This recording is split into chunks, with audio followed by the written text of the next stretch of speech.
Welcome. So I guess I'm running late because I was apparently broadcasting to a different page instead of this one. So if you've waited for me to get here today, thank you for waiting. My name is Penny Meckley Porter, and I am a therapist here in Erie, PA. I love doing these talks on Fridays for the Jefferson, and every Friday I'm here around noon, usually at noon, to talk about mindfulness and to teach mindfulness and to practice mindfulness with you. So thanks so much for tuning in today. Good. So I think I've gotten it right this time. Today I'm going to talk about this acronym that I like called S.T.O.P, STOP, right? We're all familiar with that. It can be really good to have an acronym that can help us in our lives to make, good choices. That's what we're talking about today. And to pause during the day.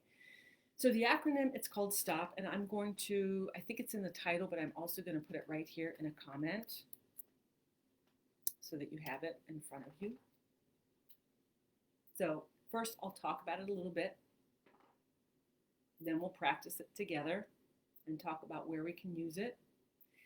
And then there'll be a meditation at the end. So anyway, thanks again for joining us today. So, we always talk about mindfulness here, and today we're going to use STOP. It's an acronym basically to help us pause throughout the day. STOP, meaning stand still, pause. T is to tune into your emotions, your thoughts.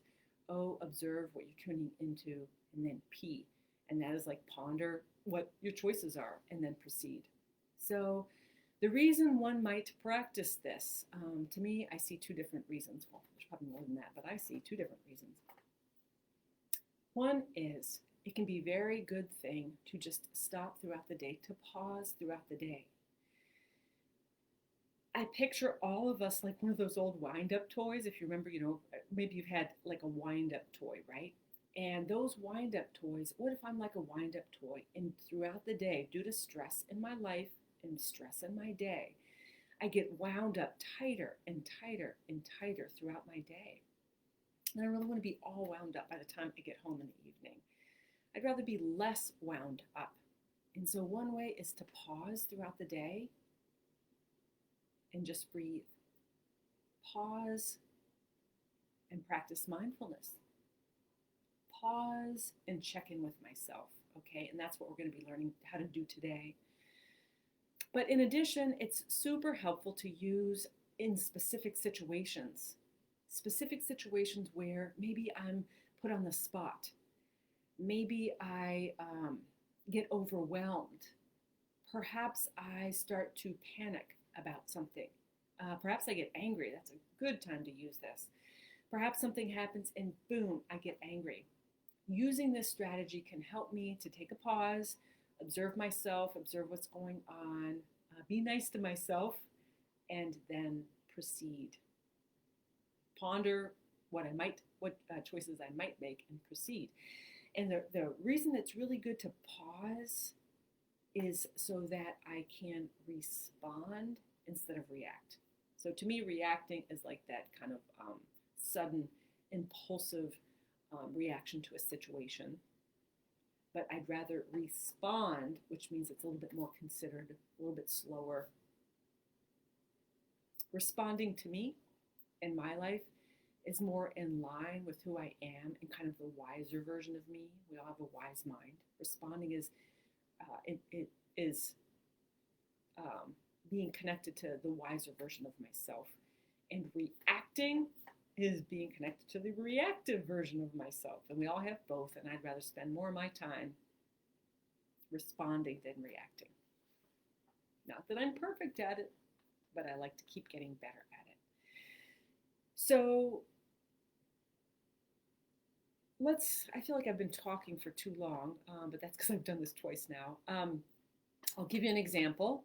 And you can have your eyes open or closed. Think about the example. You can think about my example, but then think about an example that's similar in your own life. Maybe you don't have kids. I'm going to use an example from when my kids were teenagers. But it can be any time that you're like put on the spot. So that's my example right now. It's a time when I'm put on the spot. And you just be noticing your own time when you've been put on the spot. So let's say one of my children is a teenager and they ask me in front of their friends if they can do a specific thing. And it's something I would normally say no to, and they don't even know I might say no to it. But they ask me in front of their friends. And so I feel completely put on the spot. Instead of just reacting and getting mad, or reacting and automatically saying yes, I have had that problem. Reacting and automatically saying yes, I'd rather have a considered response. So I am going to stop, meaning at the beginning, we just stand. It means pause and breathe.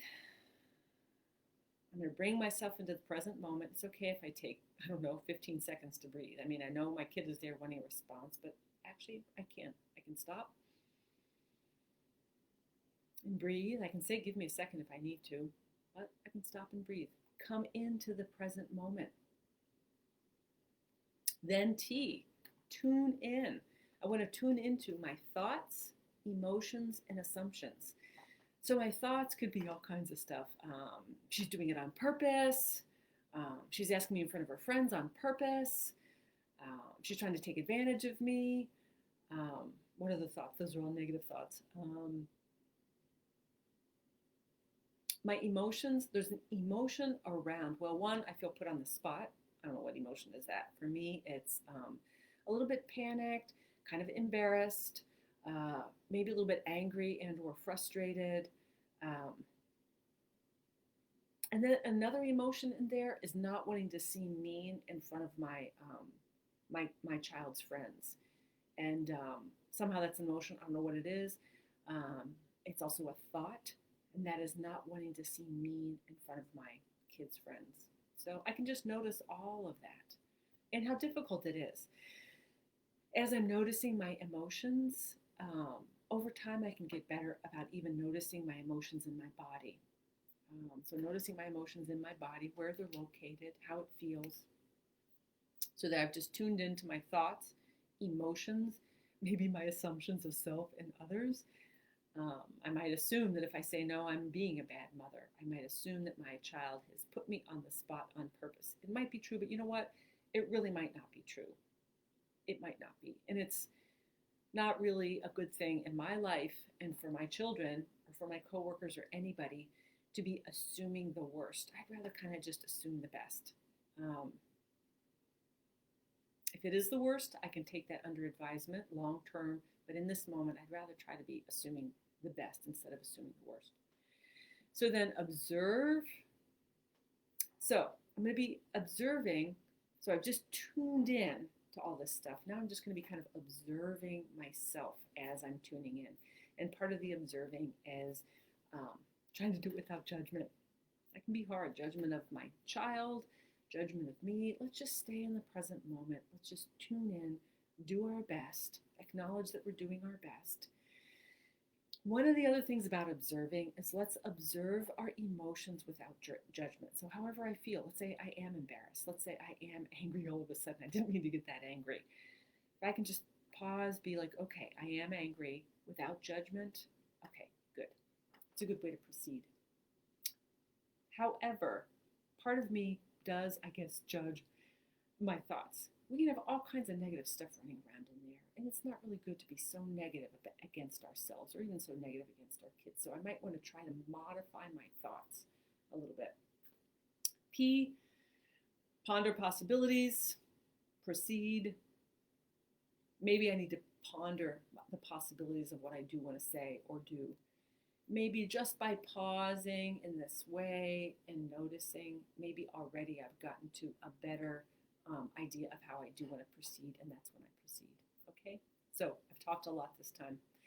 I want to get started. So I invite you to close your eyes. We always start with checking in with ourselves. So I want you to bring your awareness to your breath.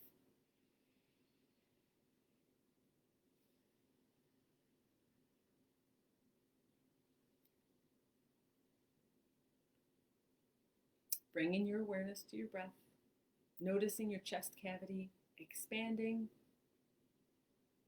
and contracting with each breath.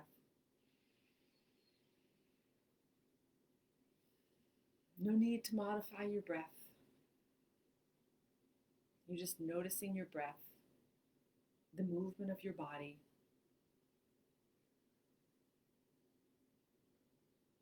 Noticing every inhale. Noticing every exhale.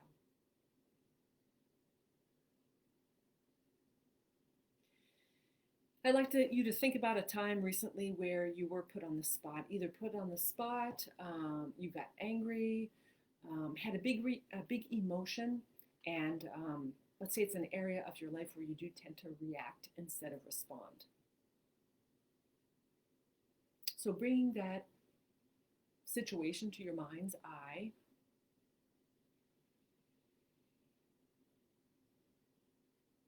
seeing if you can feel it in your body. Picturing this happening next time. Well, or picture the last time. Either one's fine. And picture the moment that it happened. And perhaps you did react. If so, that's okay. We're all learning. But this time you're practicing.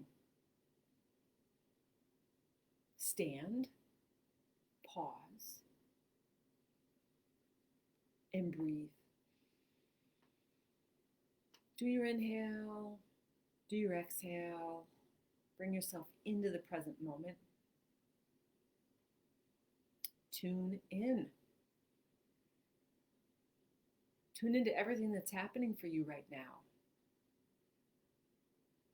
Tune into your thoughts. Could be about someone else, about yourself. Often there's shoulds involved. So often there's why.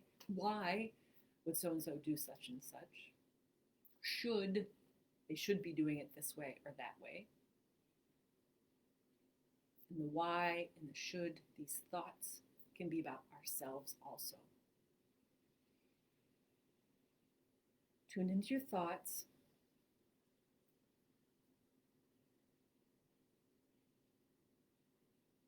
Tune into the emotions that you experienced or would be experiencing. It may seem at first glance like it's just one emotion. There are probably additional emotions in there. If you're starting with anger, I don't know, who knows what else? Frustration, disappointment in self or others. Sad, even that somebody's reacting some kind of way or that you've been rejected in some way. Worried, fearful.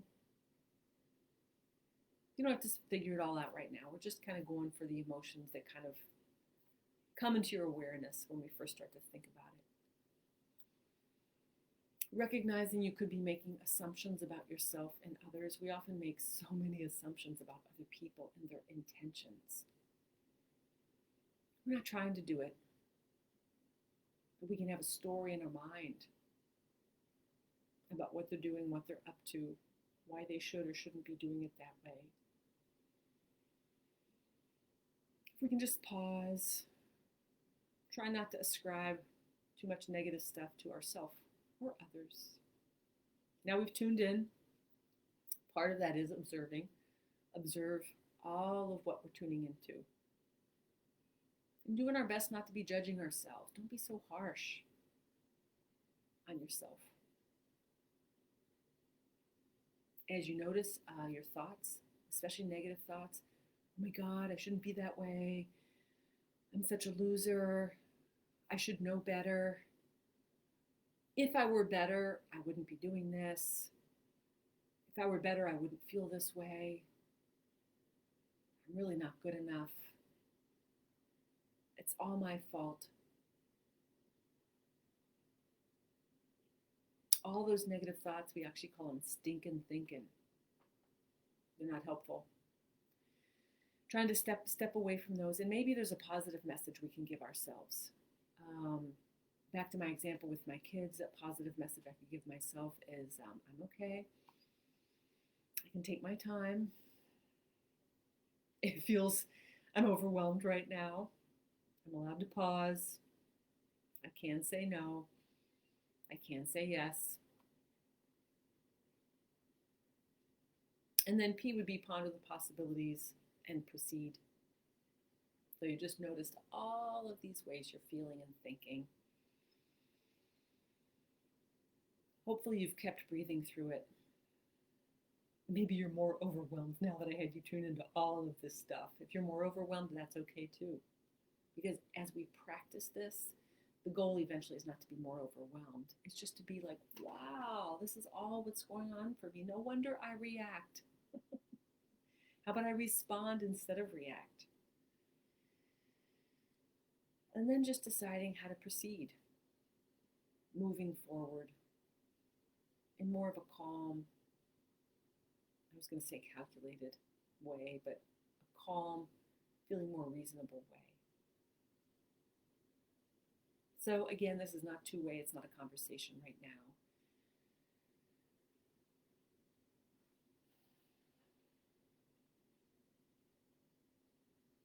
Coming back to your breath, back to your breath. You may be having a reaction right now to everything we've been going through. You could be having a negative reaction to me. I'm making it seem so simple. What does she mean, not judging ourselves? You might be having a reaction to even what I've been talking about. And that's okay. The idea of this entire exercise is to get better at pausing, stand, pause, tune into ourself, how we feel, what we're thinking, where we feel our emotions in our body, observing all of that, trying to do it without judgment, pondering possibilities in proceeding, taking our time with ourselves. So where might this be useful? I mean, other places that might be useful in your life. Perhaps you can be thinking of areas of your life where you feel you are more likely to react, areas of your life where you struggle with anger, judgment of self or others, anxiety, that's a good one, fear, overwhelm, panic, embarrassment, awkwardness. So those are some of the emotions. And for me, overwhelm doesn't really count as an emotion, but it is something I experience. Overwhelm to me is a whole bunch of emotions at once. So those are some places that you might want to consider using this. I want to read a little quote by Viktor Frankl.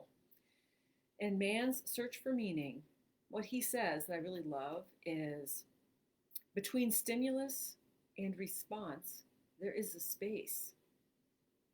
In that space is our power to choose our response. In our response lies our growth and our freedom. Wow. In that space is our power to choose our response. So there is that power to choose our response, but this, like everything we talk about here, this is a practice.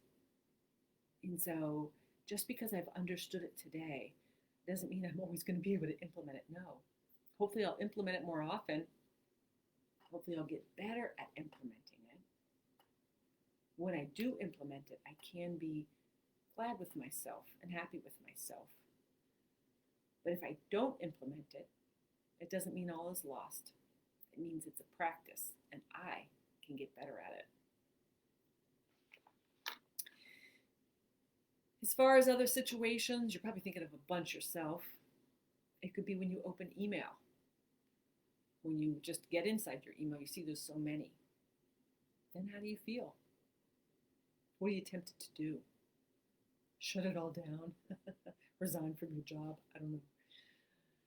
Getting overwhelmed. Maybe with each email you could be noticing you're having a different response. Some emails maybe you feel relieved because they're not asking anything of you. Other emails maybe you feel overwhelmed, anxious, any of these things. Sure. We talked about being put on the spot. For me, another one is trying something new. When I try something new, I automatically feel dumb. especially if it's something I don't think I'm going to be good at. Even something I might be good at. When I go off to doing something new, I feel, let's see, what else is in there? Awkward. I definitely feel dumb. And it's enough to make me hesitate about doing something new because I don't want anyone to see how awkward I am and how dumb I am. I don't want to be validated by people. I don't want to expose myself and feel vulnerable. And then have other people also think I'm dumb. But if I can notice all of that, you know what? I don't know. I might try it anyway. I might decide I'm okay with feeling dumb. I might decide, well, you know what? Actually, other people probably feel dumb when they try something new also, or at least some people do. So this is a really great way of just pausing, noticing, and then proceeding in whatever way we want to proceed.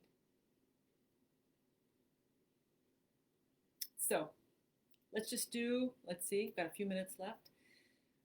Let's go back to our breathing and anchoring ourselves in our feet. So eyes closed, if you're comfortable with that. Otherwise, just kind of looking down. I want you to come to your breath. Notice your breath in your chest cavity.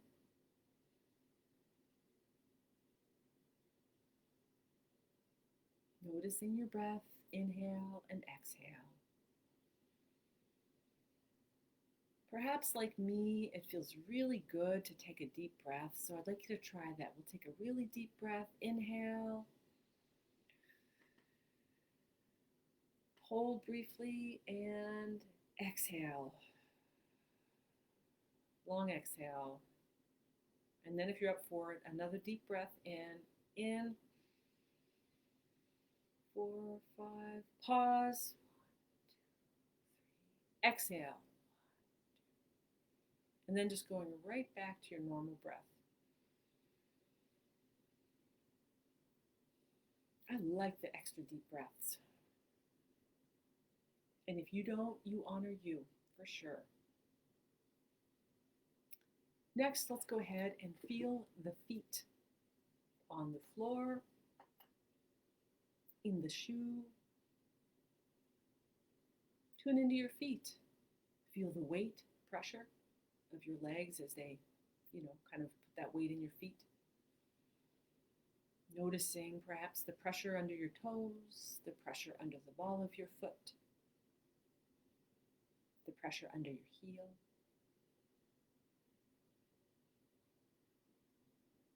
Notice your shoes, the pressure around your foot. If you're barefoot or have sandals, noticing the pressure points of the sandals. If you're barefoot, you can also notice the air on your feet. You're tuning into your feet, feeling that they're resting on the ground, which helps connect you to the earth and the energy of the earth.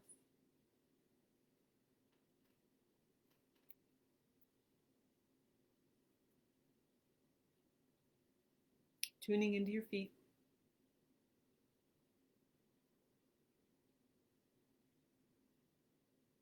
Then coming back to your breath. For me, that's tuning into like my whole chest cavity, and that feeling. The deep breath helps me tune into the feeling of in my lungs of a deep breath.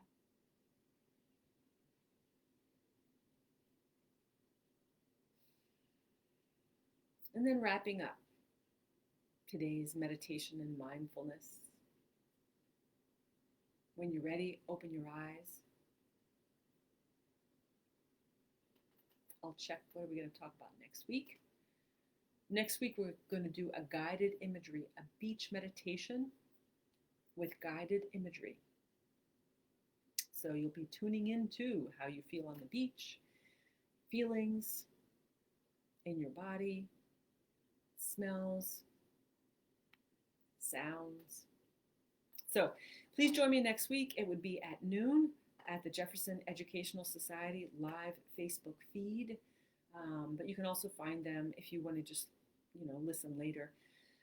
Jefferson Facebook under videos, Jefferson website, under videos or Jefferson's YouTube channel under videos. Thanks for joining me. My name is Penny Meckley Porter. I'm the owner of Thrive Therapy Space here in Erie, PA, and I hope to see you back again next week. Oh, and give this a shot, stopping to pause, stopping to notice, and let me know how it goes. Thanks.